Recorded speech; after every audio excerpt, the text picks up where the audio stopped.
And we are live. It's this episode 29 of the PHU Dynasty podcast. Today we have a very, very big episode for you guys. We have James Seafew, defending champion, let me say.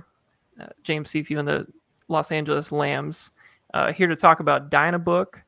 We have the reveal of the first Dynabook lines. We have lots of fun stuff to talk about. We have burning questions, and we also have Sean O'Shea here to help me answer some of those burning questions, because apparently James is gonna try to get the hosts involved here and ask what we turn think the about. tables. So, something a little bit different maybe today. So without further ado, I will say before we get started on any Dynabook stuff, we do have breaking news here on the podcast. You're hearing this live right here on the podcast first. It's nowhere else. We have a trade to announce, and it is the Lamp Posts making another trade with the Armadillos, and they are acquiring Travis Kelce and a 2024 fourth. Wow. In exchange for a 24 first, 24 second, and 25 second. So that is brand new information here. Wow. Live on the podcast. Hopefully you're tuning in live. This gives people more incentive to watch these things as they happen. I'm glad we did that adjustment this morning, Eric, what I texted you. Yes, yeah. I was thinking kind of the same thing, because this has been in the works for like a week or so. Wow. So we do have a big trade here on the podcast, and it's an interesting one because Dan already has Mark Edwards. Or not Mark Edwards, Andrew, sorry. Yeah. I'm thinking of Brian Edwards now. So I'm not sure, if he's going to keep both these guys. If he does, clearly this is the best tight end room in the league by far. It's not even close. But, what did the lampposts do after this might be a question, but it's an embarrassment of riches now at the tight end position. And I will say, I'll start some sad music here, but it's devastating to trade away Travis Kelce. This is not an easy move for the organization. I know. End of an era. This is an end of an era. This is almost 10 years of great times with Travis Kelce, and we had many playoff runs, 10 to be exact, 2 championships. And he was an integral part of all that. And in the I forgot which year it is, but the second championship, he was basically the reason I won. So this is very sad, and he'll always be remembered in the community for his work that he's done for both the Buffalo community, the tattooing community for about 3 to 4 weeks, and then as well as the Texas community as well. So we're glad that he's going to a very classy owner, and we're glad that he's getting to have another shot at a championship, because he knows damn well we weren't winning it this year. So, Travis, thank you for everything. Okay. Wow. So now with that out of the way, we have the Dynabook stuff to talk about. And now this almost confirms my win total. Yeah. it could very well confirm the win total in this Dynabook line. So Sean with breaking news. There's no breaking news with that at all. Oh, God. It's going to be an interesting ride. But so, James, first, before we get into the actual teams, I want to just go ahead quickly and tell everybody how impressed I am with what James has done here. He has gone above and beyond the Call of Duty here as our Dynabook manager. So I'll let him explain what he's about to talk about and how we got there and all the details on Dynabook starting right now. So, James, go ahead. All right. Well, thank you for those kind words, Eric. I'm a little rattled right now because I had that Kelce deal, in my back pocket. I was going to try to make with you at some point, but maybe that's a little bit of defensive trading with Dan. I don't know. Anyway, so to come up with the Dynabook odds, obviously, a lot of it is some of my subjective thoughts of how I feel about players, and the teams in our league. But I want to obviously get as much objective analysis into this as I could. So what I did was I reached out to Sleeper Support to get the raw data of our player, PHU league team, NFL team position. And then they didn't send me the projected points. So what I had to do is I went on to Fantasy Pros, got the updated projections. This was about 2 weeks ago. So the projections are about 2 weeks old. And with those projections, then I was able to match it up to our teams, create an optimized starting lineup. And then also I kind of came up with a bench score where I took your top backup receivers, top backup running backs, and your tight end 2 and come up with a bench score. But I took that bench score by about half because I took the total bench score number and divided it by 2.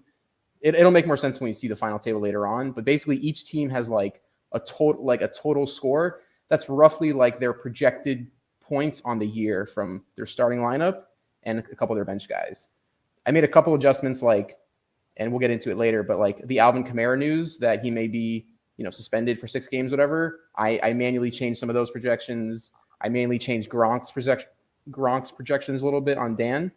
But it's a good way, I think, where it's like I said, it's an objective look at the teams where it's like, it's not my projections. It's purely just what Fantasy Pros, says out there. I did make an adjustment too on the quarterback passing touchdowns because ours are 6 and the other ones are 4. But we'll see the full table later on and it'll make sense. But like for just when we go through each team, like the total score will be listed for each team along with the wins and title odds. Beautiful. So lots of excellent information and going, like I said, above and beyond to get some of these numbers from Sleeper and Fantasy Pros and all that. We do have a live comment here from Morales and the Muskrats, Gattaca. I'm assuming for the trade. Let's go ahead and start with the number 10 team. And this should be no surprise. It is yours truly, the Armadillos. And we are currently projected for 0 wins. And frankly, unless something, my rookies just magically hit, I don't see any way we win a game, to be honest, right now. Maybe Jalen Hurts scrapes us to a win. I don't know. He might not even be on the team anyway. Who knows? But I mean, at this point, the title odds, you're seeing on the bottom of your screen here, you got the title odds, the total number, and that total number, James, can you maybe just explain a little bit how that number is calculated? Is that just the bench score and the starting score combined with each other? Yeah, so it's the starting score, which makes up, I would say, probably 85% of that number is the starting score. And then the bench, makes up the last 10, 15% of that. It's basically, like I said, it's your optimized starting lineup. 2 running backs, 3 receivers, your flexes, even defense and kickers. But those projections are all within 5-10 points of each other in the year. So there's not a lot of, separation on those. So gotcha. So obviously the 1727 number is the lowest as you'd expect. I think Tibbs is like just under 2,000. No surprise, he's next. But like the top teams are like 2,700. So okay, just 2,700 is like a point of reference. 1,700. And these, I mean, I've kind of, as I've made these graphics today, I've kind of realized that these basically are, maybe you could consider power rankings in a way. Effectively power rankings, and as to what Fantasy Pros is thinking, perhaps. Yes. So, no surprise, 0 wins for me on the projection. And I don't think, James, on betting numbers, are we allowed to bet overs on the wins and losses? Yeah. So to refresh on that, so the win lines, and again, I'll post all this in the Discord channel later on, but the win lines are it's minus 125 over or under. So, you bet $5, and that works out to, you bet 5, you win 4. You bet 10, you win 8, right? So that's how that works out. And you just state your claim in the chat, and I'll log it all, as I have the time. The title odds, a $10 bet would be $150. So if you want to throw some change on the Armadillos, I nice would rather not, but I appreciate your offer. Yeah. $10 max bets. I might throw the over on 0 wins just to have some rooting interest, Sure. during out the year. Really hope we can get a W out there. But so the Armadillos here, my team, we don't have a lot of guys at this point that can really forge us forward towards some wins. So maybe we could just go straight ahead into the burning questions, James, because there's not a whole lot to talk about other than the fact that we got a bunch of rookies. Frankly, we got about 3 guys left that really have any sort of trade value. Maybe they get traded, maybe they don't. So we can get into the burning questions. Here we go. All right, here we go. So the first question is more just for Eric, but Sean, comment on what Eric says after I ask it. All right. Here we are. What's burning question number 1? What set of circumstances contributed the most to start this rebuild? Was it like the age of the players, the league landscape, or maybe the fact that you have no 2024 pick and also the 23 draft class is hyped? What set of circumstances led you to make this rebuild? I definitely think it's a combo of all that, but probably the most important was looking at the landscape of the league and how competitive the playoffs are. I think this year specifically, I think there's 7 teams, that really should at least have a shot, at winning the championship, and 7 teams probably that really should make the playoffs.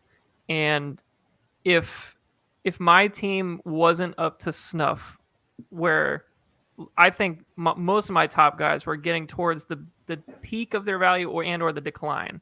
And I would rather be on the other side of, I don't want to be trying to sell off guys when, like let's say Kelsey's going to be 33 next year, blows out a leg or something. I don't want to. I don't want to see myself trying to trade those guys at lower value when I could get the peak now. And I really am not overly confident that I'm going to win this year. Dan's team is great. The Scavelli's team is great. The Lambs are great. Lionheads are really solid. Long Gamers are solid. Like all those teams, all it takes is one of those to get hot. And I wasn't as confident in my team being that team getting hot. So I think, we had a good run. It was 10 years. The guys that contributed for the majority of that 10 years are just on the other side of their career at this point. And we didn't have that 24 pick. That was a big deal, honestly, especially now that I stink. Tibbs has it. So he's, rooting for every loss for next year, obviously, but that could very, very well be the number 1 pick that year too. So, we needed a youth influx, and frankly, it was a lot of bad drafting from the last couple of years that I didn't have first, but the guys I was taking in the second was Hakeem Butler. I was taking, just guys that were useless. Like they didn't add to the value of my team in the back end. So that's, I think when you look at some of these other teams that are competing that don't have firsts, however, they do have seconds and thirds. What are they doing with those seconds and thirds is very important to ask, because I wasn't doing shit with mine for the last basically 2 to 3 years. And it's kind of led to this, I don't have any backfill of talent, where I have guys like Sterling Shepard and I have guys like Preston Williams as my upside guys. That's not a great spot to be in.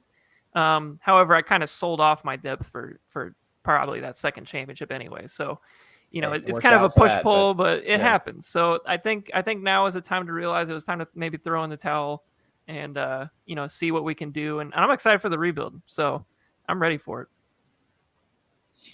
it. Yeah. I mean, I think whatever the first deal was that started like this snowball going down the mountain, I think everybody's got a price, and I think the price looked good. I can't remember what was the first. It was Devontae for 2 firsts. Yeah, it was Devontae. Yeah. I thought you might do like a soft rebuild or retool, but I didn't. I thought about that too. I also didn't really want to wait, because my thing is, if you look at Kelsey specifically, Kelsey has kind of always been the biggest cog of my team, and then now trading him, it hurts. But how many good tight end years have there been after the age of 33?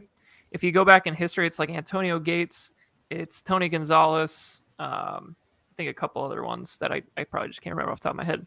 But both of those guys, when they had their years after age 33, they were about 800 yards and 7 touchdowns. Like they weren't the Travis Kelce 1,200 yards and 7 touchdowns. They weren't 1,300 yards. So I mean, he might be different, which is very possible. But to bank on that for another couple of years, I just didn't want to do it. And I think at the end of the day, the other guys on my team too, Hopkins was suspended. Thank God now. I didn't even know that at the time. Yeah, he would have been suspended. I would have been out. Adams. So you're basically looking at a starting Robinson lineup. Tore his Achilles late in the year. Yeah, he might not even be full strength. So all that stuff, I didn't feel good about going for the soft rebuild, because then that would imply that I'd be trying to quote compete for 2 more years with guys that have very unstable futures, in my opinion. So, all right, no, that's not that it made sense to keep Kelsey at this point, but yeah, none of those guys post 33 or Travis Kelce, so Travis Kelce's different breed. I wouldn't bet against. Tony Gonzalez is pretty damn good, man. I don't know. He played good for a long time though. I mean, I remember there were still years in the redraft where people were drafting him pretty high, and he was like 36 and 37. I mean, If anybody could do it, it's Kelsey, and obviously he's poised for a big year this year. So it's gonna be it'll be fun watching him on Dan's team. All right. All right. Question 2. We'll go to Sean first on this one. Oh boy. Trey Lance, Davis Mills, Jalen Hurts. Who is most likely to still be the starter on their current team? They're on their current NFL team in 2023. Probably because of the investment that they put into him, it's got to be Trey Lance. Yeah, I was gonna say this seems kind of obvious. But... Okay. I mean, Shanahan put it like, not that I don't even know if it was his guy that he took, but the Niners went all in on him. You're right. So you're on board that Jalen Hurts this is a true prove it year. Yeah, Jalen Hurts is a second round pick. There's not as much invested, and he showed enough improvement to be the starter again this year. But he got very exposed in the playoffs by the Bucs. Yes, he did. It was and bad. When Jalen Hurts is off, it is rough, dude. It is a hard watch. They did the all in on offensive weapons for him going into this year, obviously. Yeah, it's a true make or break year for him. Yeah, that's going to be it. Although I will say, I do like Davis Mills. Okay. All right, some Davis Mills love. I'm a Davis Mills supporter. That was a nice wedding trade. With the trash that was around him last year, other than Brandon Cooks. Yes, that's right. You did trade him. Okay. I mean, I think, I got to agree with Trey Lance. I mean, the investment is so strong. I mean, for him to get moved next year, it would be a situation where he didn't live up to the hype this year. And they were just like, we messed up. We knew we messed up. And they just try to get anything they can for him to recoup some of that investment. But I think at the very worst, they give him a couple of years to show, What teams ever do that though? Like they're not going to be like, all right, time to cut bait while we can. Let's not go but they gave up like 3 firsts, didn't they? Like it was stupid. It was like questionable for sure, considering that Lance came from a small school, didn't really have a lot of great production there. I mean, well, he did, but like he was kind of a one-year wonder. I don't know. It's a very weird scenario, but like if they. I think isn't Garoppolo still technically on the team? He's still on the team, and he's got 1 year left. Like he still has to beat out Garoppolo. Like he might not even do that. Like it'd be sad for my team, obviously, but it's possible. It's weird. There's a lot of smoke out there that Shanahan was prepared to take Mac Jones, and that like the other team, I believe it. Internally, they're like, no, come on, we got to take the higher upside guy. It'll be interesting to see how that plays out. I would not be surprised if that's the case, because I know like. If you look at all the Shanahan quarterbacks over the years, they've kind of been that Garoppolo kind of guy. Yeah. Like, I mean, he had Matt Ryan in Atlanta when I was there. He did great with Kirk Cousins in Washington. It would totally add up because like Mac Jones is kind of those kind of quarterbacks. So, but I mean, this is gonna be an interesting year for Lance. I'm excited for it. But the other 2 guys would not be shocked at all if they're not the starters next year. All right. Last question. Jameson Williams is regarded by many as having the highest ceiling in this wide receiver class. Your thoughts? Well, I'd be an idiot if I didn't agree. But like, you took him at value. It's not like you. I took him at value. So, but like, I don't really agree with that. Okay. I don't. I think, and it's not just like a few analysts here and there that I would listen to on. And I've heard it too. I've heard people, and of course, it's music to my ears. But like, at the same time, you kind of have to. You have to realize some of the other guys. Like to me, I think the 2 guys with the most upside are Garrett Wilson and Drake London. I mean, that's just my personal opinion. And we kind of talked about that on the last podcast with Tibbs, but I think London, if he can prove that he can get the separation and if he's getting the targets, he's going to be a monster. Like he's going to be a guy for sure. And of course, quarterback plays another thing. Same thing with Garrett Wilson, really, in that respect. But Garrett Wilson gives me so many good vibes, too. So I love both of those guys. Williams, I really liked coming out, and I think his upside is really good. He might be 3rd or 4th behind, like, Treylon Burks, probably. Because Burks has a ton of upside, too. But apparently he has asthma now, so I'm not sure what that has to do with his fantasy value. But I love Jameson Williams, so... Yeah, it's going to be tough. He's playing basically from behind on all these other receivers. He's going to miss time. I would expect he misses. You've got everybody's situation is different. So do you think, not that Jared Goff's the long-term solution there, but like, Maybe he is, Sean. Like, your ceiling is it can only go as high as your quarterback's going to take it. So like, That's fair. Detroit, I fully expect them to have a new quarterback after next year. Yeah, I agree. They probably will. Jameson Williams was awesome this year in college. Watching him, like his numbers were amazing. He's good. And you could tell that like Alabama was not the same team once they lost him in the title game. Like the title game was effectively over when he got hurt. They lost him and Mechie in that playoff too. So they basically had nobody. The thing that I can't go ahead. I was say just the thing that I can't get over with Williams is that he had to transfer because he couldn't beat out Garrett Wilson and Olave on Ohio State. Yeah, he was buried. So the other thing I was going to throw out there is like if you're just looking for guys that are going to get the ball because the team is invested in them, the Saints put everything into getting Chris Olave. That's fair, yeah. So like way too much. Yeah, and and Olave comes off as that polished route runner, and like Williams couldn't beat him out at Ohio State. And Ohio State, I think we all agree might have the best wide receiver factory. It's them. Yeah, right now for sure, absolutely. I think Michael Thomas is going to be an uber bust this year, so Chris Olave. Yeah, I mean, with Williams, he's going to start the year probably on PUP. That's what I'm expecting. Yeah. It seems like he's going to at least miss 3 games or so. But everything I've heard so far is that, like, he's, like, ahead of schedule and all this bullshit. But, like, at the end of the day, he's probably going to miss a couple of games. And really, like, Amon-Ra St. Brown last year didn't really get going and kind of until the end of the year anyway. So like maybe it's a similar type situation, and that's probably honestly the best I can hope for. So the running backs got hurt, and then Hawkinson got hurt, and they were like, well, shit.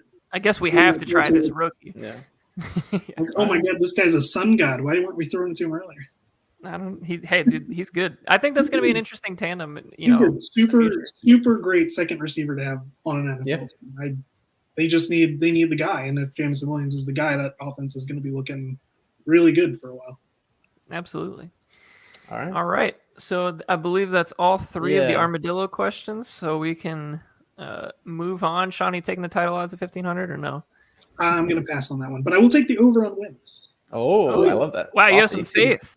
I love some faith in the Armadillos. We're not going to just turn into gets one at the end of the season. You'll pick up some guys on waivers. It'll be great. I have it's funny. I was thinking about this the other day. Is the Texas has a saying for like a slang term for armadillos out here, and they call them Texas speed bumps. That's gonna be the slogan of this 2022. Yeah. We are gonna be the speed bump in somebody's team this year. So you got to watch out for that shit. The Armadillos are here to play. We're not gonna just fold.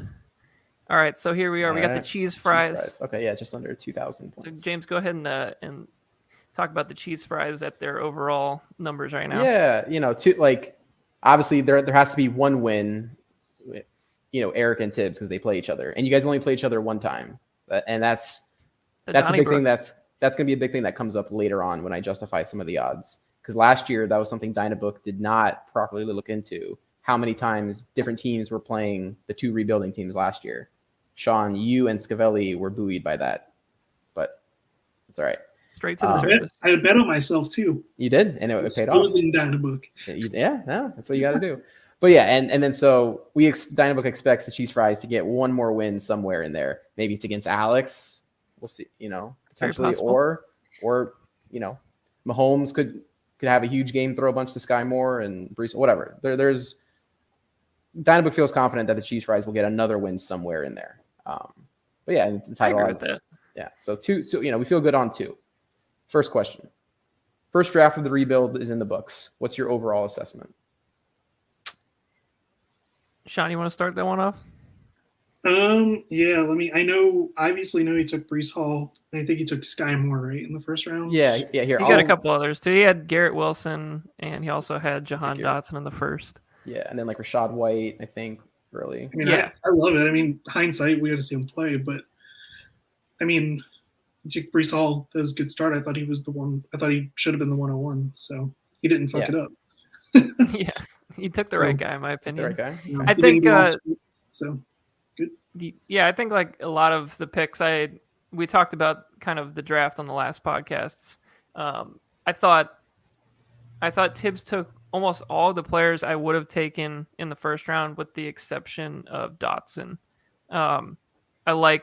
Obviously we talked about Wilson a little bit too. Like I love Wilson's upside. I think Hall's the obvious 101.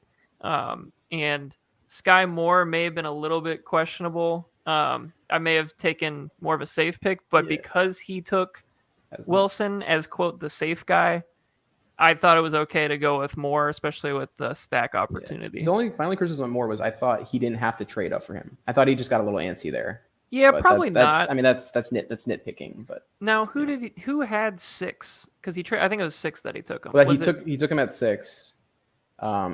6 must have been Scavelli. So it was part of that Scavelli deal.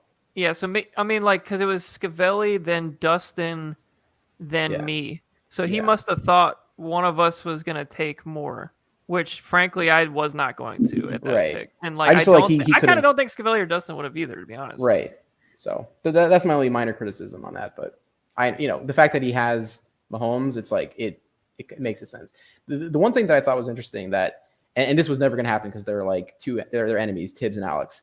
I don't understand why they didn't, again, especially with Alex, who trying to obviously now is competing and wanted running backs. I don't understand why they didn't just do a very simple trade: 1-1 and 1-5 for 1-2 and 1-3, whatever. Fill in some thirds, fill in some fourths, because Tibbs is still like on this longer term rebuild. He could have taken 2 receivers there. Could have done London Burks and he could have just done what Alex did, and then Alex could have taken Hall and whatever other receiver or something. I don't know. I just thought that was a deal. In hindsight, now that you've seen the rest of Alex's moves, it's like, why didn't you just trade up? Why didn't just do that?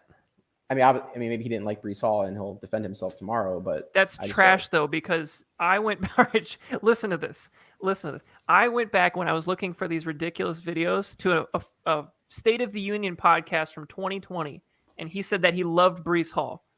Okay, so that's trash.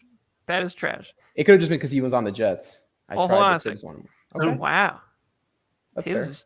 Tibbs, he wasn't going to give it up for nothing, I guess. But. Yeah, I mean, like I said, 1 for 1, all right, 1, 2, and 1, 3, maybe you throw in like a future third or fourth, but we're giving away future thirds and fourths like candy for players like Chuba Hubbard. That's where I was like I feel like second round. All right. It never gets old. But okay, if he tried and Tibbs wanted more, that's one thing. Yeah. But I definitely think he wanted. I mean, if you look at the rest of the moves we made now, we're getting Chubb, we've got other running backs. Like if that's the case, it would have made sense to just make that deal if that was out there. But everybody's got different value on players to pick. So we'll talk on Alex's team more next. Spoiler alert: he's 8th. You want another? Okay, well, another first? No way. And no probably out for that price. I couldn't agree more. Next question for Tibbs. Yeah, go ahead. Does Elijah Mitchell lead the 49ers in carries again? Yes. Last year. Okay. Last year the carries is first. Mitchell 207, Wilson 79, Debo 59, Sermon 41. That other guy they drafted could factor in. Does Sermon get out of the doghouse? I don't know. I think. Is it a random guy off the street that leads them? Because Elijah Mitchell, like Jeff Mitchell for all we know. Fucking Jeff. Anybody. Yeah. Assuming health, right? I mean, we can't. No, that's part of this question because Elijah Mitchell got hurt like 3 different times last year. He did. He's the new Raheem Mostert. Yeah, exactly. So I don't know. I just think it's that's a great question. I don't feel confidently saying that he's going to. If everybody's healthy on that team, I think he sees 60 to 70% of the timeshare. Okay, that's about what the numbers last year broke out to. If the games he was healthy. Given the volatility of like a Shanahan running back room, like if you're Tibbs, aren't you trying to dump Elijah Mitchell? That seems like the obvious guy to trade. I mean, nobody's giving him the value. I tried. Okay, yeah, Sean. Yeah, it seems like Sean's the buyer here. Maybe you want to hit this guy up here. I just feel like he's like the guy that has the most question marks probably of anybody as a starting running back, probably. Just health, overall competition. Yeah, very intrigued they seem to draft a 3rd round running back every single year. It's curious to see where he goes in redraft. That's a weird one. What do you think he is? Let's look it up real quick while we're here. What would you say? I mean, he's probably just outside the RB2 line ADP. Or maybe just inside. I would say 60. Let's see. The name of the article is Players to Avoid at ADP. That's fun. 22 on Sleeper's projected points for next year. At running back? at running back, just behind Oh, I was Dobbins. gonna say overall, I was like, holy shit. No, at running back, 22nd running back, just ahead of Damian Harris and just behind Dobbins. That seems kind of reasonable. Okay, I don't know. this article stinks. Not my best work. Okay, here's Fantasy Pros. They say draft rank is 46. Nope. So 46 overall, probably. Yeah, it's probably what. Actually, consensus is 50. Okay, so he's like a 4th or 5th round pick in redraft as like on the RB2. That's like 5 to 6 for a 10-team league. Yeah. So all right. It seems about. I mean, I might not take it that price, but I would get it. I understand. Yeah. Okay, James. Next question. All right, last question for Chips. Dalton Schultz was a great waiver ad last year. No more Amari Cooper. Gallup is still hurt. Can he finish top 5 again? Last year he was tight end 3, 800 yards and 8 touchdowns. Really good numbers. Yeah, that's great. A huge waiver pickup. Jeez. Yeah, and he's I believe Alex cut him. That's tough. I cut him as well, actually, at one point. Yeah. Kelsey, all right. Kelsey, some egg on your face, sir. Yeah, it's rough. Kelsey, Andrews, Kyle Pitts. And then after that, it's kind of Hawkinson, Waller. Yeah, maybe. There's guys. There's George guys Kittle if he stays healthy. Goddard. Yeah. I would say yes. no. Okay, Sean says yes. Eric says no. They have a lot of guys that aren't even going to be healthy for training camp, other than like they. Yeah, I mean, right now they have nobody. He's their second most experienced pass catcher behind Lamb, right? Because Gallup's hurt.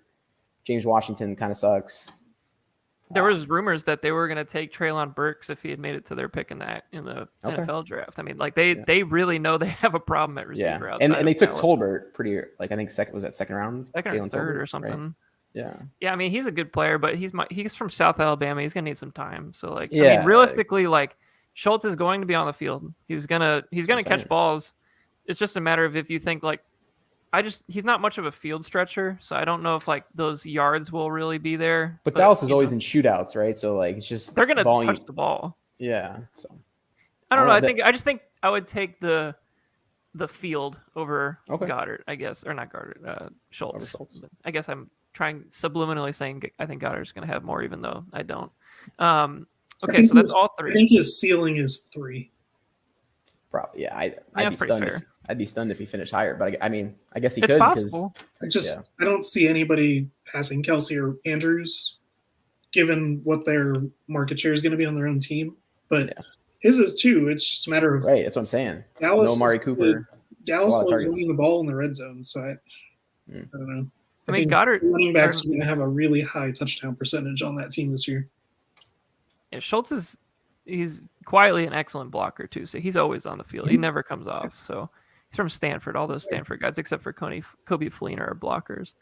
All right, well, let's move on to the number 8 team, and that is the Muskrats. Everyone's favorite Muskrats.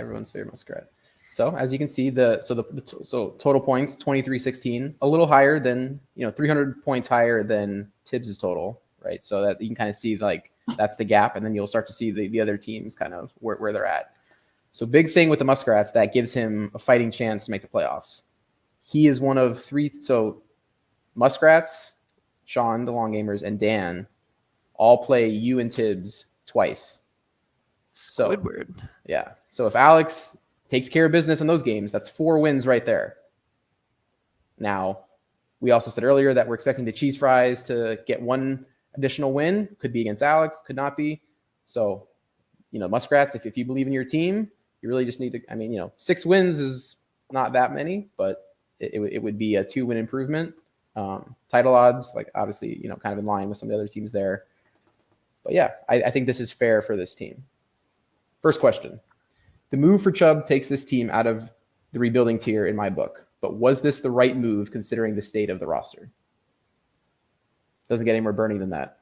I mean, go ahead, Eric. Listen, give us your best Vince impression.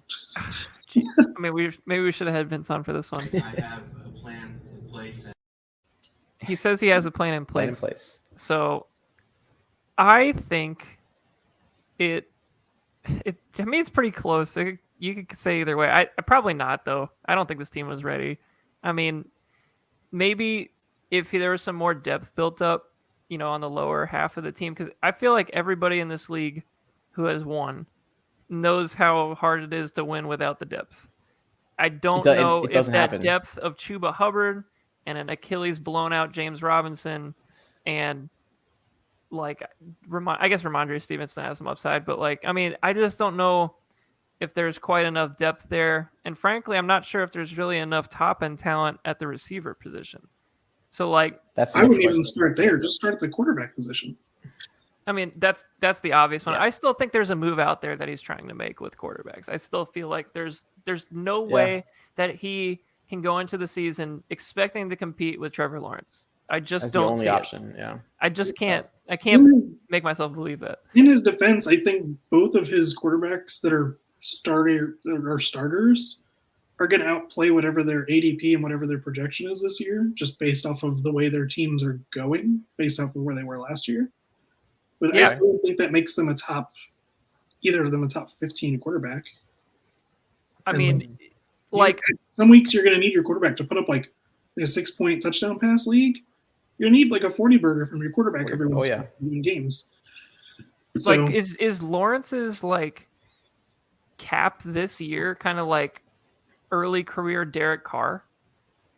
Like, you know, like QB 16, QB 14, somewhere like in that range. Cause like, Yeah. I don't, and that's like the most I can see too. It's like, that is unfortunately like, yes, quarterbacks like maybe aren't as important in our league, but they still need to put up points. They have to.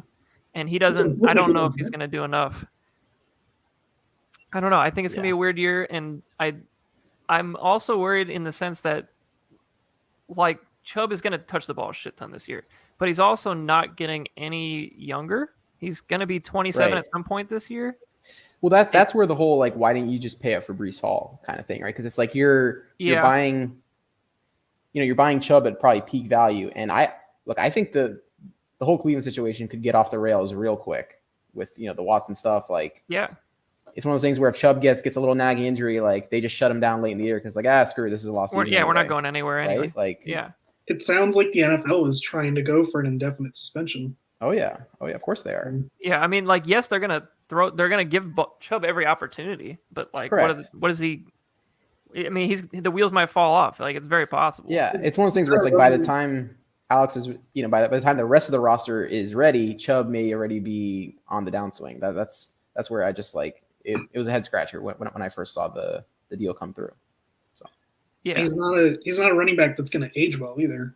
I mean, he's true. not. He doesn't. You're right. He's in the receiving game, not because he can't do it. I don't know. I don't think he's the strongest receiver.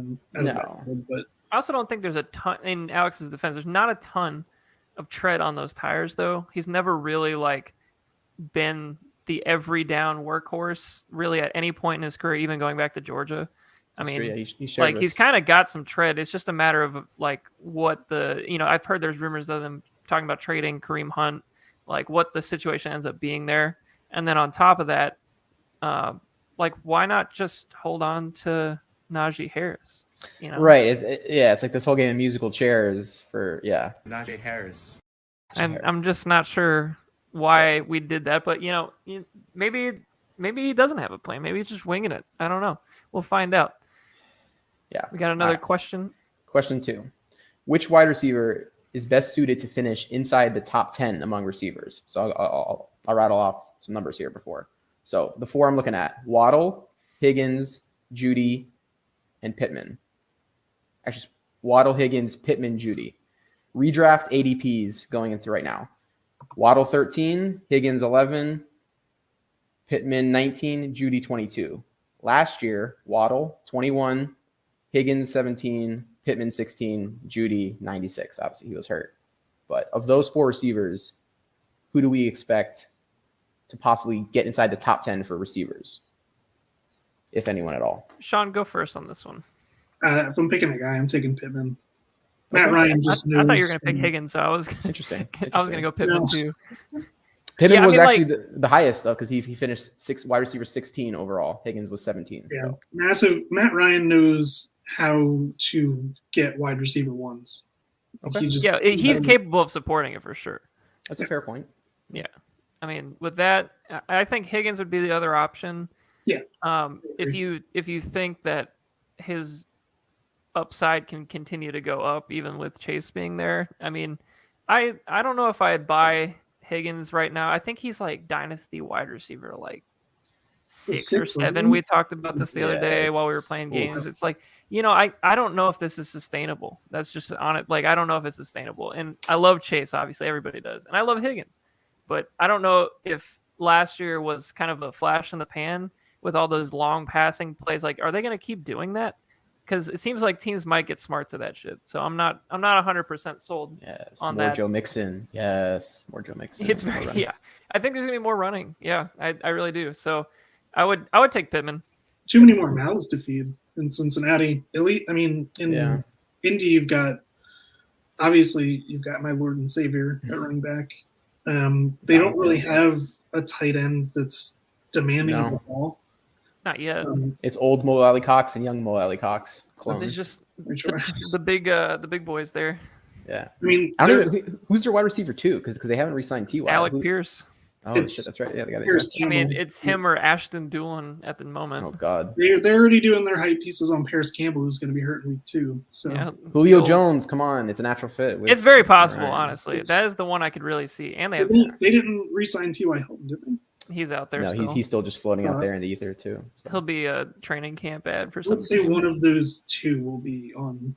They'll be on the team. I would agree with that. Yeah. Yeah, I think we both agree Pittman on that one. Okay. Yeah, that's a good.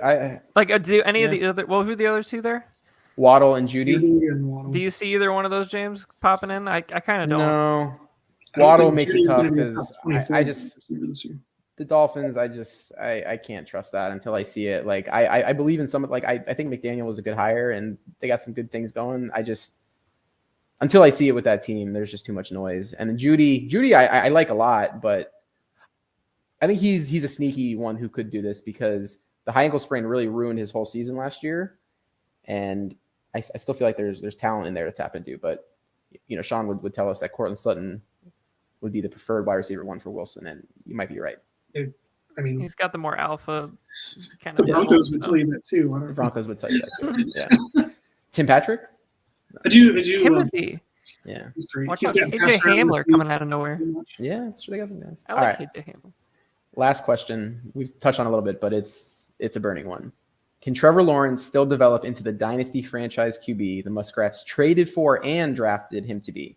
He effectively gave away the 2023 first that Vince owns and pick 2.3 that Vince just used on Pickens this past draft to get Lawrence and Waddle in 2021. So Can I answer your question with another question? yes. If you traded Trevor Lawrence for Justin Herbert right now in the real NFL, if you just switched them, where do you think Lawrence would be right now? Probably pretty close. I think that's an excellent question because I think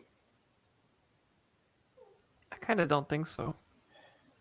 That's the question, though, right? Because a lot of people. Urban Meyer was so bad. He got off to the worst possible start. Yeah. Yeah. Like It's just it is. I don't think there's really been a worse situation no. People ever compare it that I can to- remember. The biggest comparison it gets compared to Peyton Manning's rookie year, but I don't think it's anywhere close to as good as Peyton Manning's rookie year because he had to He deal had like with 6 so much touchdowns, didn't he, or bullshit. some shit? He didn't do anything. He got set up to fail. But I'm not arguing that. I'm just saying like he literally did nothing. Like, Yeah, and I'm talking about the situation. I'm not actually talking about the result there. Like I mean, so James's question, like, No do we chance see of him it. becoming? You're not saying this year. You're No, saying not this year. forever. Just like can 2-3 years down the road, can Alex reliably count on Trevor Lawrence to be like basically in redraft will he be consistently drafted as a QB1? And Yeah, Yeah. I think I think yes. I would say yes too, but he could get there. His upside hasn't just gone away. no. But what I hope isn't the case is that he just so they couldn't protect him. They had nobody to throw the ball to. He literally was in the worst possible scenario. And a lot of times when that happens, quarterbacks get scared. And there's nothing worse than a scared quarterback. And his growth gets stunted the old a little Blaine bit. Gabbert situation where he was afraid to get hit in the face, and then his whole situation was just screwed for the rest of his career. Like I could see that too. I hope that's not the case. But I mean, like from if what I he's watched scared, what I watched last year, he looked more pissed than he did scared after. That's a good thing. Which is Okay. good. And That's a good he was thing. more of a grown up than Urban Meyer. Like he showed more grown up leadership qualities than Urban Meyer did, and he's half his age. Like, Yeah. I- It's so no, I think it's A rookie if quarterback anyone- that's not having a good year and is throwing interceptions, but instead of saying, "Oh no, I'll make a play," he'll be like, "You know what he said? He said, give James Robinson the ball. Like we need to change the offense a we little need to bit." change that. Yeah, no, That's not a lot of rookie quarterbacks saying that. So that's true. No, and he was excellent at Clemson. Like he was the best player on the field in that championship game. What was it, 3-4 years ago? Like, yeah, nobody's denying the talent. yeah, It's just It's a just matter of the the situation. Jags. I mean, that's as bad as an NFL situation as it gets, right? So It's been that way for quite a while. Yeah. So, yeah, all right. So I think that's all three, right, James? yeah, that's all three. All right. So we can go forward to the number 7 team here, and it is the Bombers. Eric's, perennially, James, you might as well just lock me in for the title odds. I mean, Yeah, I love being hurt, so let's do it again. love doing it. Yeah. Now this team and the one above it are so close, but I just gave the edge because like you'll see on the total score, the next team's total score is a little bit higher, so I just ranked them this way. But the next team has the exact same win lines and title odds, so this is a 7-6 kind of thing. But anyway, let's get into the first question. It's gonna be an interesting playoff year, man. I'm telling you. It is. All right, here we go. Are the running backs on this team good enough to compete with the top contenders? Zeke was finished as RB6 last year. He's being projected at RB19. Jacobs finished as 15, being projected as RB20. He's got the Seattle running backs. He's got Michael Carter, Cordell Patterson. I So, don't know. James, you said that he was RB6 last year? Zeke finished as RB6 That is last year. Right? surprising. I Now, was surprised myself when I wrote that down today. and he's projected as RB19 this year. So Yeah. they think he's gonna Fall off a get cliff. worse and double value. That's Well, that's people pretty think Tony wild. Pollard's going to be phased more. He's going to be used more in the offense, which has some Probably validity should to it. be in reality. But- Interesting. Man, that's a tough one too. These are great questions, James. I think yes, because Okay. I think his depth at other positions is so strong. I'm not asking about that. I'm asking specifically the running backs. Are they good enough to compete with the top contenders? Top contenders, though, man, that's hard. That's the 6 teams higher than him on this list. Well, it's definitely not better than the Elks running backs right now. I know that because he's got it's what seems like 5 to 7 of them that are usable for sure. is he going to get another RB top 12 year from Cordell Patterson? That's the thing. I another don't- one. Is he a don't- receiver or is he a running back? Receiver? That changes the Yeah. question. I mean, He's essentially his third running back on this team, right? He was last year. Yeah, he was was last starting year. all year last year Yeah. for him. That's He's for got sure. Penny. Penny was great at the end of last year. Not Right. taking anything away from him, but yeah. like It's during the probably entirety of the year, it was Patterson. So that's I mean, sketchy. Yeah. to answer the question. I think yes, they're good enough, but they all Okay. have to hit their almost their peak potential. Like none of them can really fall short of expectations, really, because at that point, I mean, if you're looking at Dan's team, if you're looking at the Battle Axes, the Lambs, all those guys have top guys that feel more reliable right now, or more that feel like they have more upside. To me, at least. Yeah, you could ask me a burning question about like half the players on his team of like where they're going to finish this year. Yeah. It'll be a tough answer. I haven't felt that way about the team so far, other than Justin. Okay. So Yeah, the thing I'll say is Zeke, I feel comfortable saying that, like I said, 19 is way too. I was shocked when I saw that disparity. I don't know. Was that Fantasy Pros? That's sleepers like projections. Like if you go in if you go in our league and you go to like the leaders tab, like go to our to the leaders tab, it'll show you a list of he's 19. Jeez. Jacobs is the one I'm worried about because it's two things. They declined his 5th-year option, so this is a contract year for him, which could be good. But also, we know Josh McDaniels loves to mess with our fantasy teams and put a different running back in. I really like Zamir White, who they drafted. I thought that was a great pick by the agree with Raiders. that too. I think there's a chance again if Jacobs has more of these nagging injuries, McDaniels didn't draft him, he could be in the doghouse by week 5. It's possible. So, He's a Mike Mayock pick. I Yeah. mean, realistically, like, I don't think I'm as worried about Jacobs because I do think he's a good running back. I don't think he's a great Yeah. running back, but he's good. It's not like we're talking about, I don't know, Rashad Penny or something like that. It's where maybe we think he has talent and he's shown it, on spurts or whatever. But we've seen Josh Jacobs be pretty solid, pretty much for the entirety of his career so far. So I'm not as worried about it, but that's just me. Okay.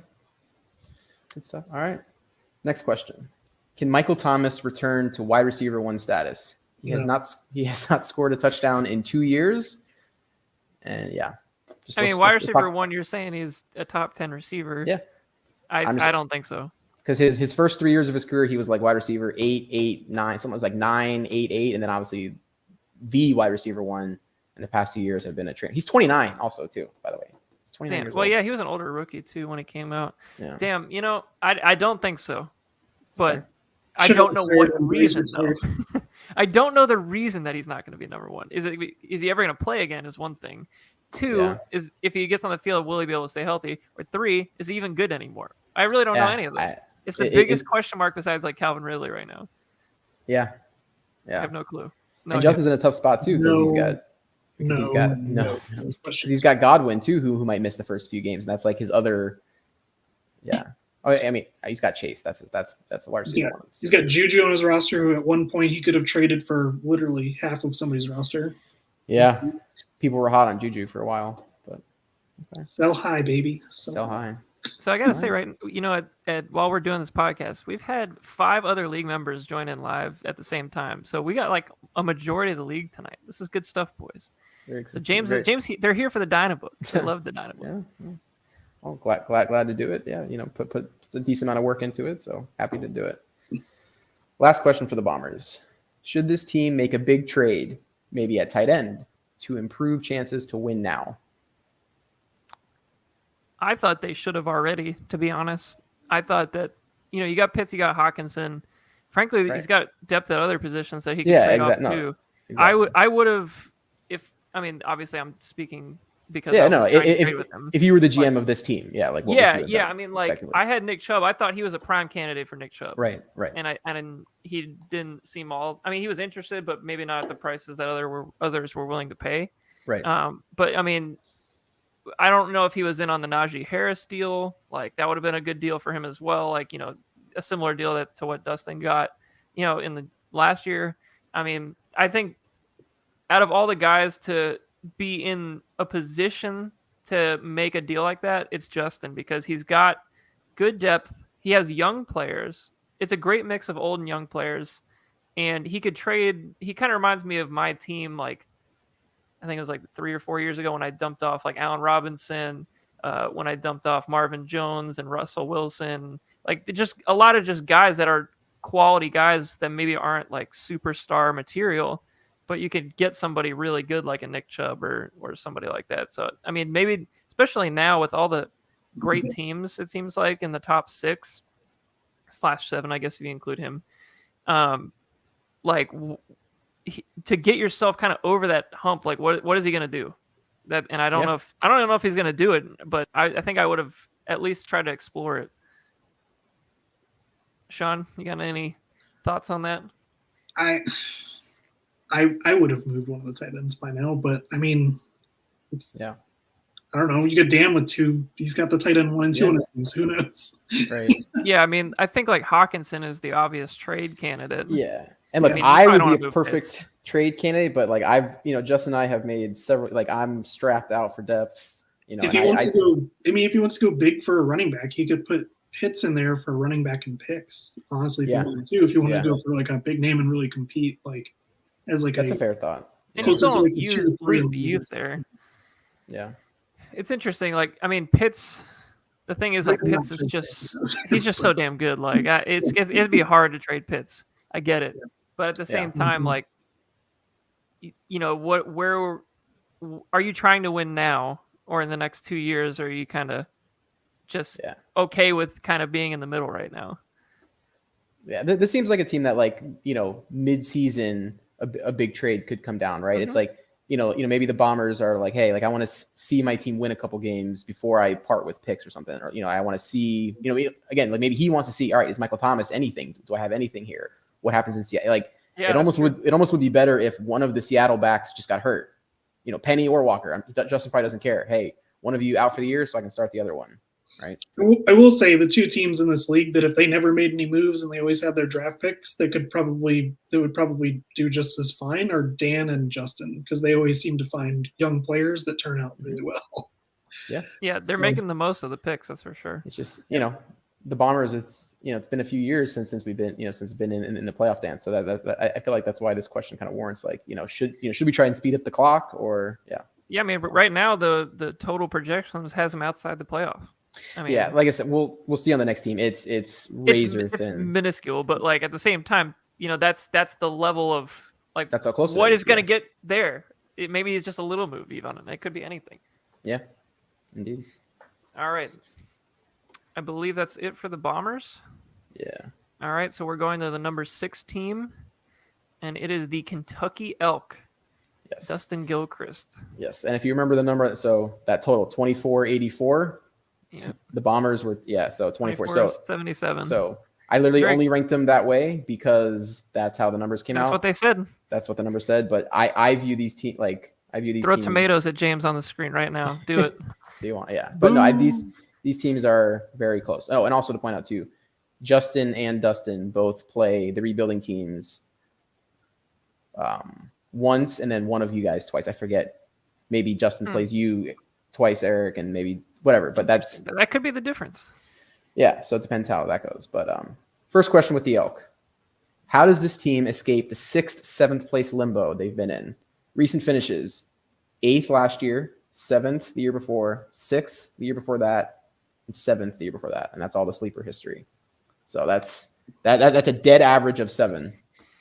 That's a tough spot to be. Yeah, I'd say get a wide receiver 1 or get like a legit wide receiver. Legit wide receiver 1. I mean, not that any of the guys on his roster are like bad by any means, but we've been kind of talking about this with this team for it feels like a long time where they have a lot of similar players. Yeah, you got a lot of guys that are, yes, they're good, but like maybe the cap is wide receiver 2. The good news is that this team has great running backs right now. At least in my opinion, I love the way the team is built in regards to that. But I don't like the way the wide receivers are built, and I don't even know who his tight end is right now. I think it's like off the top of my head. I think we got it was Hunter Henry. Okay, I traded him. And I traded him Irv Smith last year. So if Irv Smith comes back healthy, he's got a couple of guys, but like he can function. But like he's slumming it. Is he a Justin trade candidate? Like, do they trade with each other? Yeah. Like they have some assets that kind of line up with each other. I mean, I don't know if this team. I would if it was my personal rankings, I'd put Justin ahead, of course, because I'm a Justin fan. But like also has Kamara on his team that will more than likely. That's another thing too. Yeah. Well, here that leads right into question 2. You're welcome. Well done. What a segue.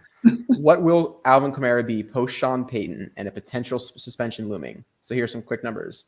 Last year, 3.7 yards per carry. With Breeze, he was never below 4.5. Not a single 1,000-yard rushing season on his resume. Obviously, when Breeze was there, had the receiving work, had the huge touchdown year 2 years ago when he had that 6 touchdown game. But as a running back, Kamara has never rushed for 1,000 yards. Man. And he could be suspended for 6 games this year. He's a great talent, but boy, like, let me preface by saying, well, like, why didn't the Saints draft a running back or sign anybody? Like, I am surprised. Like, they knew this was coming. Like, they had to have at least. Eric. I mean, Jesus. I mean, he's gonna be a week 1 starter here. You better watch out. But God, like, I don't know, like, why they didn't do anything. Like, I mean, I guess there's still time to go grab a running back out of the pool or whatever. But like, just like, I'm surprised they haven't tried to like groom anybody for the future with like a young guy or like they have Ingram in there, who they like, but he's like 38, right? Yeah, I mean, it's like he's the return of Latavius Murray, basically. I mean, I don't know. Like, it's if I don't even remember the question, honestly.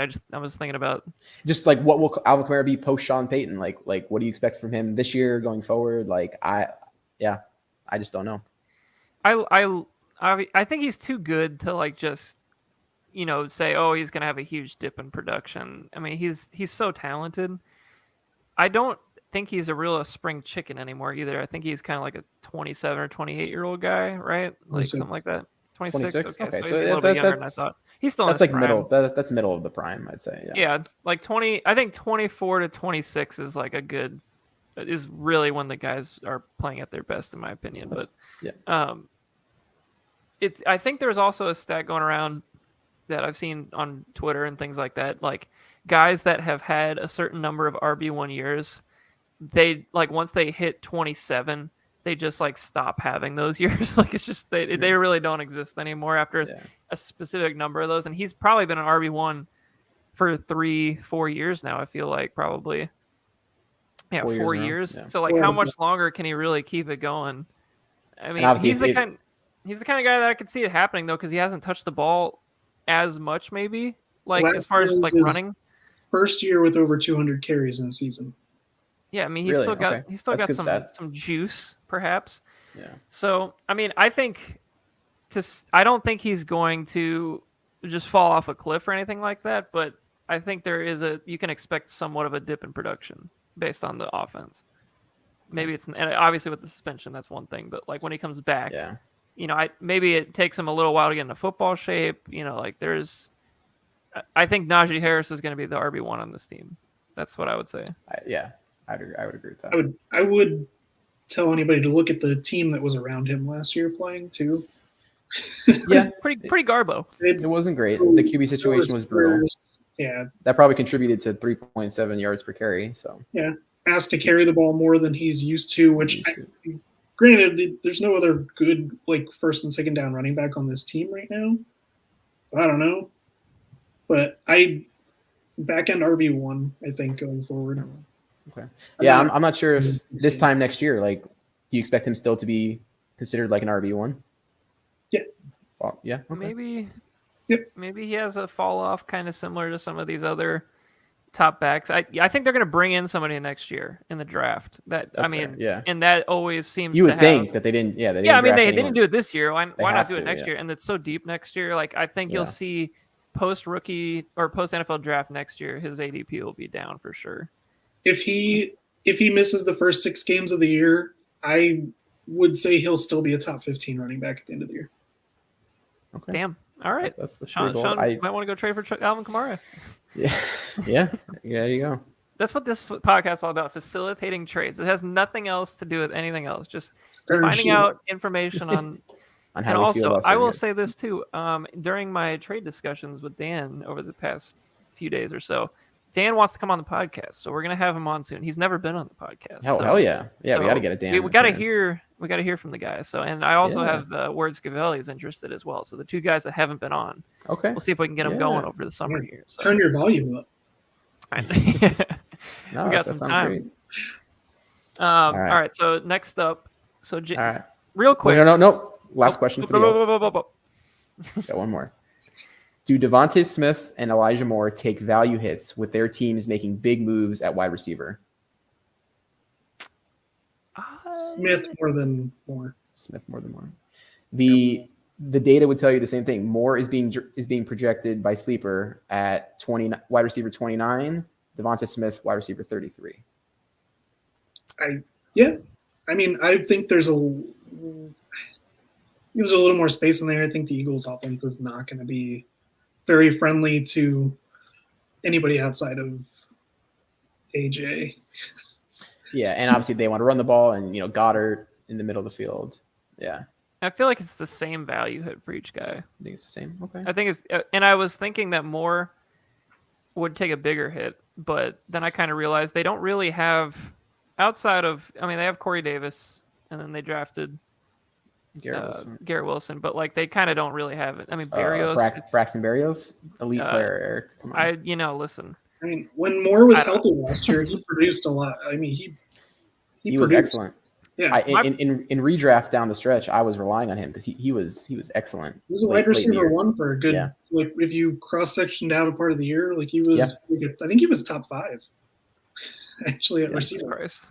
Well, here's another question within a question. Who do you like better as a passer, Jalen Hurts or Zach Wilson?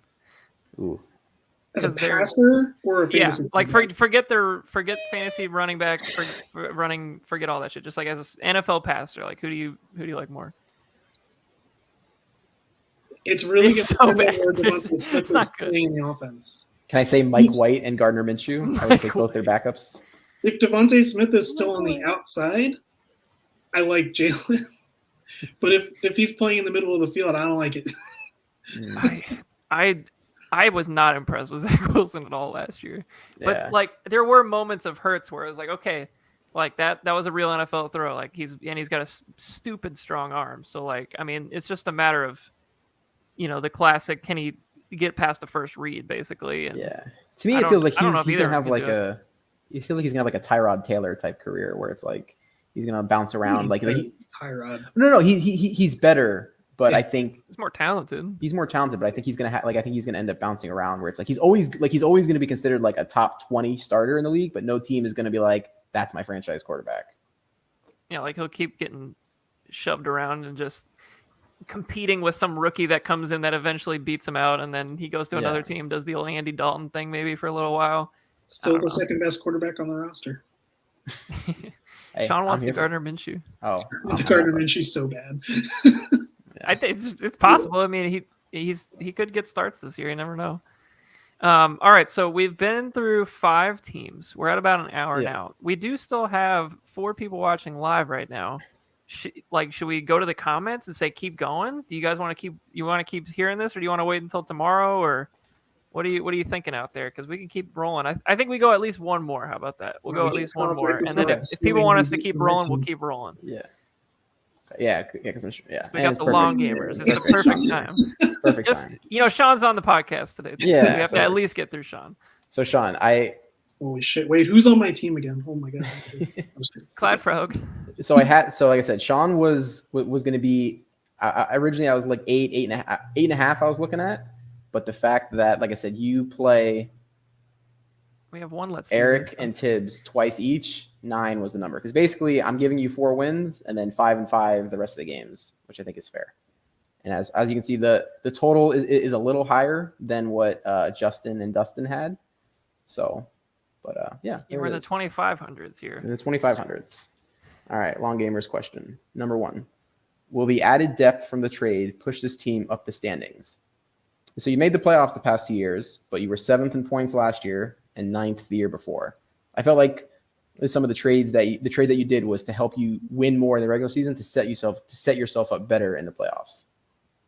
Yeah, I mean, last year was a couple injuries made it really hard to scrape into the playoffs. Like, Yeah. So, even if these guys aren't world beaters, The what? even if the guys I trade for aren't world beaters, they're going to be guys that are going to have a role in whatever offense they're on, and they're going to get attempts or opportunities, and they're going to get me points, enough points hopefully. Enough points, hopefully. Eric?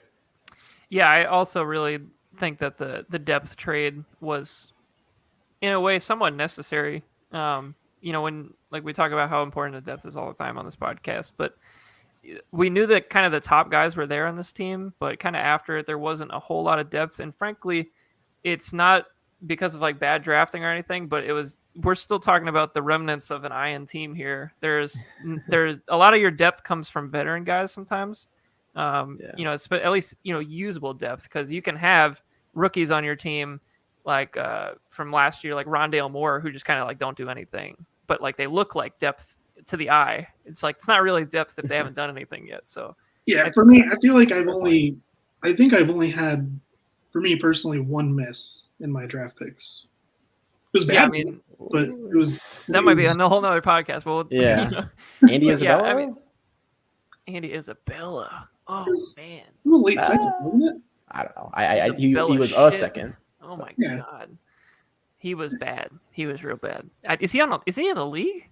Is he still on the Cardinals? I think he's fighting to make that team. That is miserable. Holy shit. And he was like a high second round pick too at the time. Anyway, I feel like the depth, like for example, like the depth that I traded to Scavelli a couple of years ago in that Nick Chubb trade, like all those guys are still somewhat usable at this point, and they've lasted him kind of 3 years worth of time as and it's probably helped him get into the playoffs a few times. With some Robbie Anderson, with Russell Wilson, Marvin Jones was usable for a couple of years. I mean, like all those guys, they're gonna push your team higher probably this year in terms of playoff seeding. Because I mean, if you can get into the playoffs, that's great. But if you can try to fight for a bye, I mean, maybe not with some of the other teams, but if you can get one somehow, huge advantage. And I think depth is how you get that. Hey, and it's not like I don't know where my money's made. Like I have 2 guys on my team that are just a straight up positional advantage. So they're going to be getting me the dubs. It's not going to be the other guys. They're going to. Yeah, I mean, if either of those guys get hurt, you're probably out anyway. But the thing is, with those 2 guys on the team, you're not relying on, an RB2 to really get you like 20 points a week or whatever. You can throw in these depth guys, maybe a Melvin Gordon, to throw you in for 9 points or whatever, just to get you by the week. And that'll be enough when you're playing jackasses like me and Tibbs this year. So like, don't worry, those will be the ones. Clyde's still number 2. Don't worry about it. Frog. Clyde. Well, is there any Clyde Frog questions, James? In hindsight, maybe I should have made him the next question, but I got 2 more. Number 2, can Lamar stay healthy and keep up the improved passing numbers? Because I felt like before he got hurt last year, he was passing the ball more, but now they're like doubling down. I feel like on their old offense, traded away Hollywood Brown, drafted 2 more tight ends. Like it seems like, I don't know, is Lamar gonna keep improving as a passer? If 40 other guys hadn't gone on the IR before he went out, does he get hurt last year?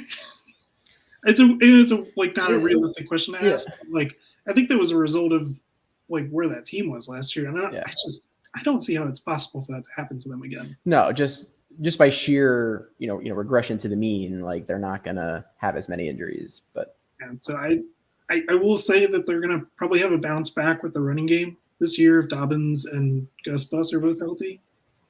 So my biggest issue is the quality of the receivers.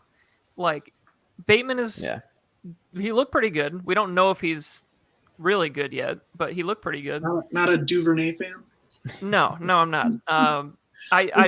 I don't believe or really know of anybody really worth the shit behind them. Well, this is a team that's definitely like we're talking about T.Y., Hilton, and Julio Jones. I feel like one of them the absolute perfect fits. Yeah, they could just take T.Y. and throw him in the Marquise Brown role. Just just run straight. Totally fine. And like I'm sure that's kind of what their line of thinking is too. I'm 90% sure they're. I'd be stunned if they didn't sign one of these vet receivers. They have to. They can't go into the year with like Tylan Wallace and James Prochet and like also they can't do it. Yeah, they can't do it. I like they're the team that always does the move that like we're thinking of. Yeah, absolutely. Yeah, they're the team that like, especially in the draft, you're like, oh, this guy's falling, and then the Ravens show up, and then we'll take him. Like they're the Scavelli of the NFL. Like they just make it happen. That's why the Eagles traded up to get that D tackle. They sure did. They sure did. Ravens, They've done, and every year they take guys that I like. It's just every single year. That's why they're a perennial, They just work out. But yeah, I they have Andrews. He's basically a receiver for that team. He's their wide receiver. He's their wide receiver 1. 100%. Yeah, he was phenomenal last year. But I think to say like Lamar is going to be a better passer, you're not talking about him throwing to any of the other guys on this team really, except for Andrews and Bateman right now. You're really relying on those 2 guys and really nobody else. If you're going year over year, you have to say yes because he's improved every single year. Yeah, I mean, like I wouldn't say he's not going to do it, but I would like to see him have better receivers to help him. Me too. Yeah. I think one other guy. They just need one other guy. One other guy. Yeah, just bring in T.Y. and everybody's happy. Nobody cares. Steady as shit. I'm pretty high on Bateman. So I'm a fan of Bateman as well. I think he's legit. Okay. But they didn't use him last year apparently. Last question. And there's some more Jalen Hurts slander baked into this question. Oh boy, we love slandering my own players. AJ Brown and Tyreek Hill were traded this offseason to worse QBs. What are your expectations? AJ is projected as wide receiver 7. Hill projected as wide receiver 8. I would say getting to those spots would more than likely be right around where their ceiling is. for the year, if I'm being Okay. honest. I know I'm talking my guys up so much. Yeah. The trade value is going off the charts, but I think it's AJ Brown. It's going to be touchdowns this year, and it's not a sticky stat, but I think that's what's going to get him there. No, that's fair. Because he can take a 5-yard dump pass to the house, no problem. It's a matter of like how many times he gets there. He was Tyreek dominant in that playoff game, AJ Brown against the Bengals. Like he almost won them that game. Yeah, I mean he's already got a great rapport with Jalen Hurts, so that's great. So will be what it is. I mean, I could talk for a whole lot longer on that, just being an Eagles fan. But Tyreek, honestly, I don't know. The Dolphins are kind of a mystery for me on like how this offense is going to turn out. I mean, you could tell me either of those two guys on the Dolphins are going to be the wide receiver one on that team this year, and I wouldn't be surprised. So, but Tyreek is still super fucking fast, and he is incredible for his size at winning the ball in the air. Yes. So, both of those things, he's still going to get the ball. So I'm not too worried about them. I think for where I traded for Tyreek Hill, I don't think that value is still there, but I still have a guy that can win me a week in both of those guys, to be honest, outside of my main two. But I'm not too worried about them. I also have other guys that I think are going to get a bump this year. Hopefully, we'll see with DJ Moore. I don't know. We'll see what that quarterback situation's like, because that team's going to suck. Probably. Yeah.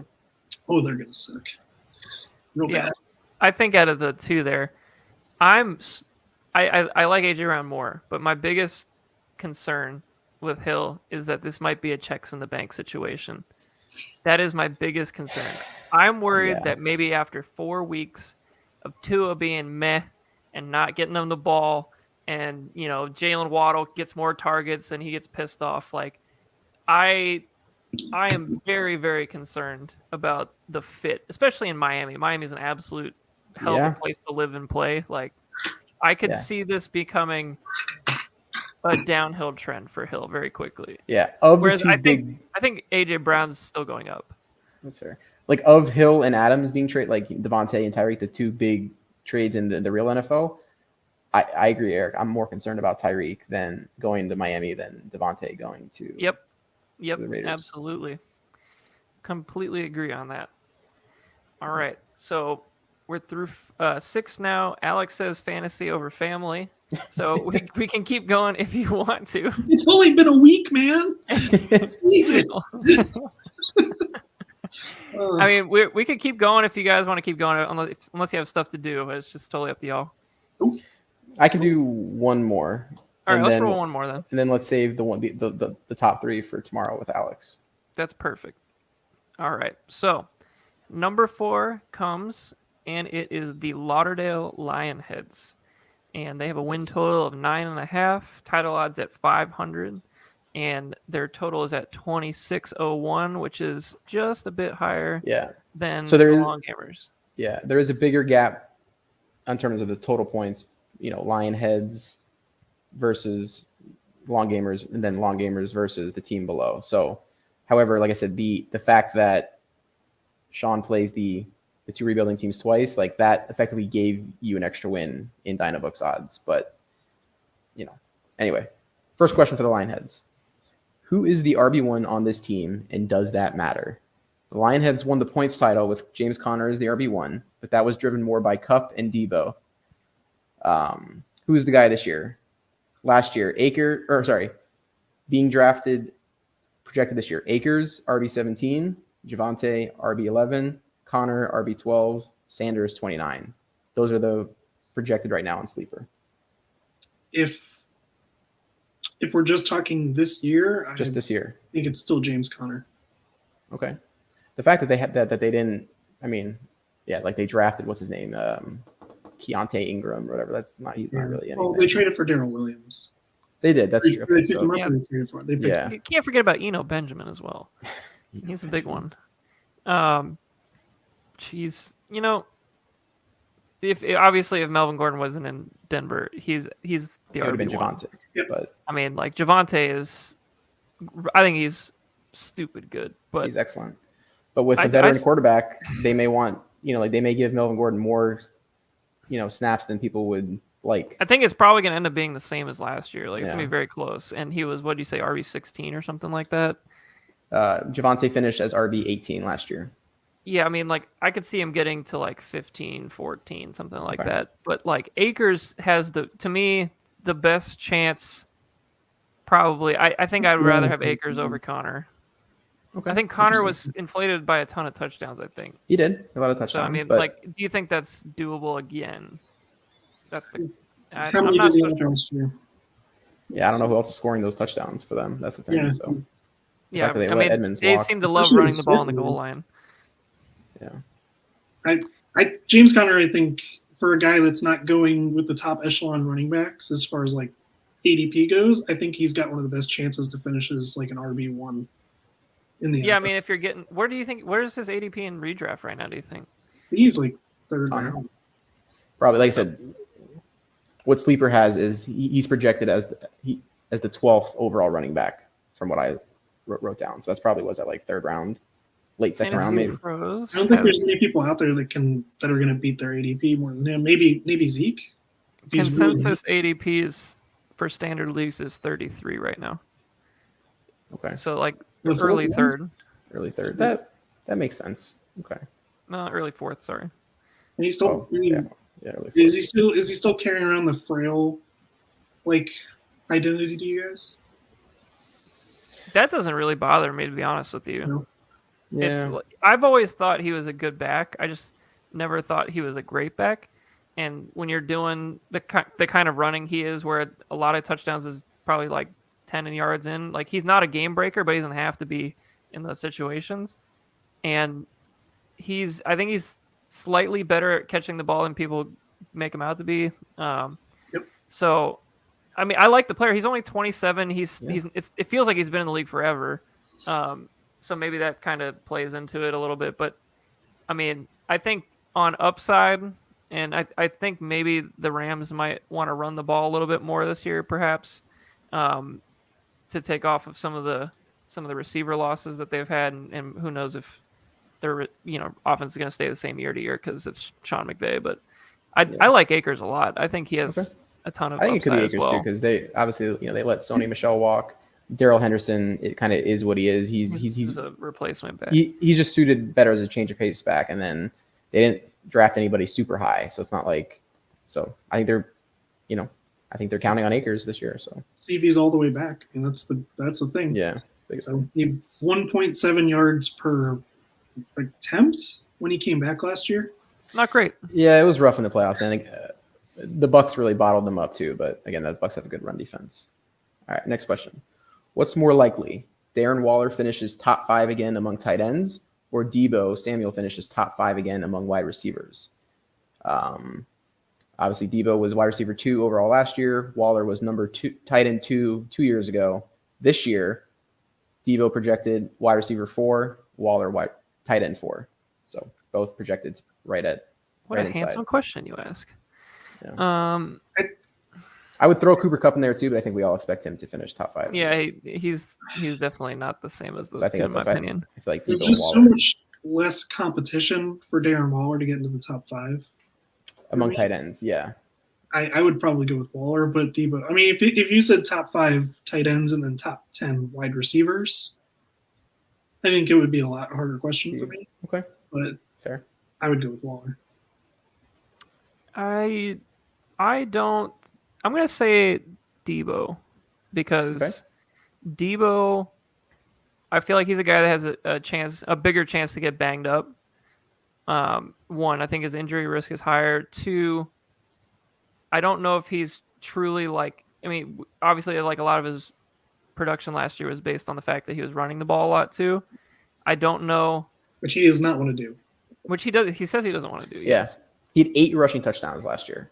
Is he still That's a on the lot. same team? Is another question. Like there's That's still an true. option that he could get traded. Yeah. that's true. I don't think he's a top 5 receiver. If that's the question, he's not top 5 at his own position, quote, receiver. But That's fair.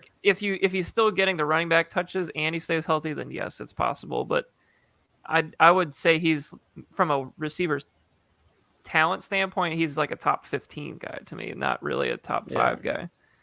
But it's just personal opinion. I've never been a giant Debo guy, so. Yeah, no, I as a receiver, he's good, but I kind of agree with you. fine. Yeah, where there are other receivers that kind of come to mind first when if I'm going on pure receiver. But no one can do what he does running the ball. No, as a he's receiver. he's So a freak. he's unique in that. But Pretty Waller, crazy. I was gonna say pretty crazy how a year goes. Last year we were asking like who the wide receiver 1 is going to be on the 49ers. Yeah, I know, and he that was a big reason why this team ended up as the points leader. It was a guy like Debo kind of coming out of not nowhere, but like coming from not much expected to finish as the wide receiver 2 overall. So it's a big one. I just think with Waller, like Adams is going to open up the field for Waller in theory. Like I just feel like Waller, like his targets are still going to be there. Like if anything, I think Adams and Renfro on the Raiders take bigger hits potentially. But now wasn't Waller banged up this year? His role in the offense change that much? I mean, new head coaching, but like he was already playing on the outside because Renfro was playing in the middle. Like, does it really change that much? If that's the case, I think he takes the biggest hit with Adams being there. Potentially. Okay. Yeah, I'm not sure. I love Waller though. I think he's really good. Yeah. I think I think like at his position, he's perfectly fit to be like a modern day like receiving tight end for fantasy, and I just think he's a great asset to have. So I mean, I think I'm a bigger fan of Waller than I am Debo really just in general. So that's where I'd go with that. All right. Last question.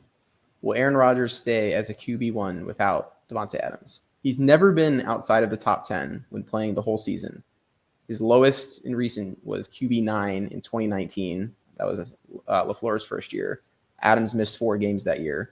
But Rodgers is being projected as QB12. But QB9 is 2 points more than him. So it's like he's projected as like a back-end QB1, according to Sleeper. Sean doesn't see it. This will be the year.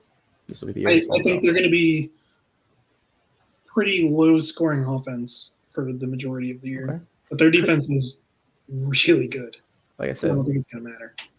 Rodgers, like I said, QB12. Sleeper has Kirk Cousins right after him. I think it's on the table. Kirk Cousins could end up being this team's I QB1 would take Cousins before I would take Rodgers this year. in redraft. Interesting. But JJ, Man, it's hard to even say that. Like just from like all the past that he's been so good, but it's pretty damn close. Jalen Hurts goes ahead of him. Like it's not about quality of quarterback. Yeah, I mean just on running alone. Yeah. Pure fantasy points. And with Cousins, he may have more. The Rams, because the head coach is a former Rams guy, so maybe they throw the ball more. Yeah, I mean everybody knows he's not the 12th best quarterback in the NFL. It's just a fantasy thing. Like right, who's gonna put up the numbers for you? And God, I'd still put him. I'll go with the history. I think he's in the top 10 somehow. I don't know how. Maybe he runs the ball more. Maybe he dumps it off to Aaron Jones more. I don't know. I'll give it a shot. Okay. That might be a good Dynabook line. Yeah. You never know. You take All right. Rodgers or Russell Wilson? I would take Russ. Yeah, take Dangerous for sure. Because He's unlimited. Russ has been around QB9. 12, so I'm pretty sure. Man, that's a good redraft guy to remember for later in the year. Shit, 9. All right, so that is going to do it for today. We got through 7 of the teams here, so we'll have 3 more to go for tomorrow. Alex will be on. James will also be on again, and Sean will be on the road, so we'll see him next time.